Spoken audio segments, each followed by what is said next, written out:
नक्सलवादी हमला में सीआरपीएफ के जवान शहीद होते हैं। पाकिस्तान और बांग्लादेश के बॉर्डर पे बीएसएफ का जवान खड़ा रहता है। चीन के बॉर्डर पे आईटीबीपी का जवान खड़ा रहता है। नेपाल के बॉर्डर पे एसएसबी का जवान खड़ा रहता है। इस देश के लोग जवान तो उसे कहते हैं, लेकिन इस देश की राजनीतिक पार्टियां उन्हें शहीद नहीं मानती है और शहीद का दर्जा नहीं देती है। भारतीय सेना नाम सुनते ही हमारा सीना 56 इंच का हो जाता है। इस देश में अनेकों राजनीतिक पार्टियां दावा करती है कि हमारे नेता का सीना 56 इंच का है, लेकिन अगर इस देश में किसी का सीना 56 इंच का है तो वो सिर्फ और सिर्फ भारतीय सेना का है।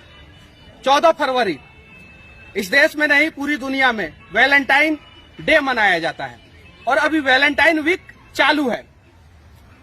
शायद लोगों को यह भी नहीं पता है कि 14 फरवरी के ही दिन पिछले साल हमारे देश के 40 जवान शहीद हो गए थे पुलवामा अटैक में, और हम उन जवानों को भूल चुके हैं। राजनीतिक पार्टियां जातिवाद में बांट दी, धर्म में बांट दी इस देश को, और यहां तक कि जवानों को भी 2 भाग में बांट दी। एक को सैनिक कहते हैं और एक को अर्ध सैनिक बल कहते हैं। अगर सेना के जवान कहीं शहीद होते हैं तो उन्हें शहीद का दर्जा दिया जाता है, लेकिन अर्ध सैनिक बल के जवान अगर कहीं शहीद होते हैं तो इस देश की राजनीतिक पार्टियां उन्हें शहीद का दर्जा भी नहीं देती है। सीआरपीएफ के 40 जवान शहीद हुए थे। नक्सलवादी हमला में सीआरपीएफ के जवान शहीद होते हैं। पाकिस्तान और बांग्लादेश के बॉर्डर पे बीएसएफ का जवान खड़ा रहता है। चीन के बॉर्डर पे आईटीबीपी का जवान खड़ा रहता है। नेपाल के बॉर्डर पे एसएसबी का जवान खड़ा रहता है। इस देश के लोग जवान तो उसे कहते हैं, लेकिन इस देश की राजनीतिक पार्टियां उन्हें शहीद नहीं मानती है और शहीद का दर्जा नहीं देती है। क्या अर्धसैनिक बल के जवान जवान नहीं है? क्या वो देश की सुरक्षा करते समय अपनी जान की बाजी आधा लगाते हैं या पूरा लगाते हैं?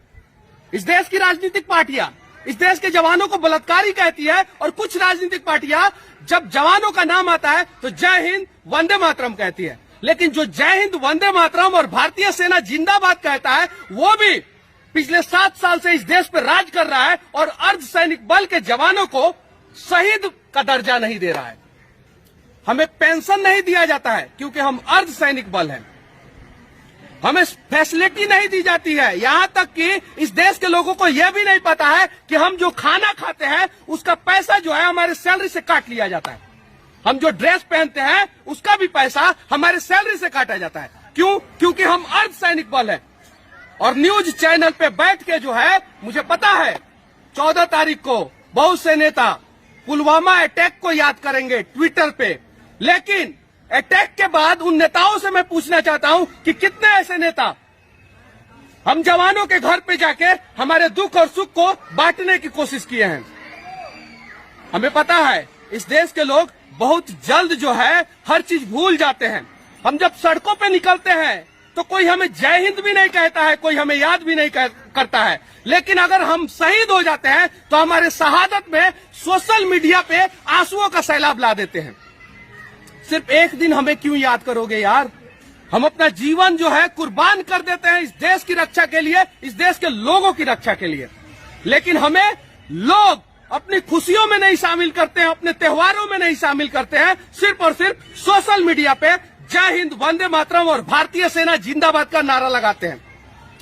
कितने लोग दिवाली के दिन पे किसी जवान के घर पे जाते हैं? क्या आपको पता है आप इस देश में सुरक्षित है क्योंकि एक जवान बॉर्डर पे देश की सुरक्षा कर रहा है? कितने लोग होली के दिन एक जवान के घर पे जाते हैं? टीवी चैनलों पे आप बैठ जाइए तो 2 धड़े में बटे हुए राजनीतिक पार्टियों के लोग, एक धड़ा हमें बलात्कारी कहता है तो दूसरा धड़ा हमें सम्मान सिर्फ टीवी चैनल पे देता है। सच्चाई यह है कि जमीन पे वो भी धड़ा हमें सम्मान नहीं देता है। पुलवामा हमला हुआ था इस देश पे, कितने लोगों को पता है कि क्यों हुआ था और क्या उसका जांच रिपोर्ट आया है? किसी को नहीं पता है। हमारे शहादत पे इस देश में जबरदस्त राजनीति किया जाता है। छत्तीसगढ़ में 76 सीआरपीएफ के जवान शहीद हो गए, आज तक पता नहीं चला कि वो शहीद क्यों हुए। पुलवामा हमला हुआ, आज तक पता नहीं चला कि हमारे जवान शहीद क्यों हुए, और हमें अर्धसैनिक बल कहा जाता है। और पाकिस्तान और बांग्लादेश के बॉर्डर पे बीएसएफ के जवान फ्रंट लाइन वॉरियर कहलाते हैं। चीन के बॉर्डर पे आईटीबीपी के जवान फ्रंट लाइन वॉरियर कहलाते हैं, नेपाल के बॉर्डर पे एसएसबी के जवान फ्रंट लाइन वॉरियर कहलाते हैं। और नक्सलवादियों से लड़ने में सबसे अहम योगदान सीआरपीएफ का होता है। तो हमें शहीद का दर्जा इस देश की राजनीतिक पार्टियां क्यों नहीं देती है? क्या आप हमें शहीद का दर्जा दे दोगे तो हम आपसे पैसा मांगने जा रहे हैं या हमारा भत्ता बढ़ा दोगे? नहीं, हमें एक दर्जा चाहिए, हमें एक सम्मान चाहिए। कम से कम हम शहीद हो रहे हैं तो हमारी शहादत का मजाक मत बनाओ और हमें शहीद का दर्जा दे दो। हमें इस देश के लोगों से सिर्फ इतना ही उम्मीद है कि जहां भी भारतीय सेना के जवान को देखें, कम से कम एक बार जय हिंद जरूर कहें। और किसी भी बड़े त्योहार या छोटे त्योहार में हमारे परिवार वालों को समय जरूर दें, क्योंकि हम आपकी सुरक्षा के लिए बॉर्डर पे खड़े हैं।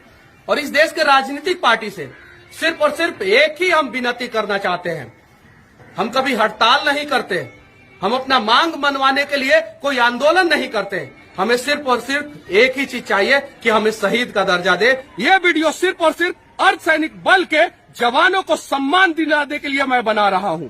उम्मीद है कि अगर ये वीडियो आप लोगों को अच्छा लगेगा तो राजनीतिक पार्टियों के नेताओं तक हमारी बातों को पहुंचाएंगे, ताकि जो है अर्धसैनिक बल के जवानों को भी इस देश में सम्मान मिल सके। जय हिंद।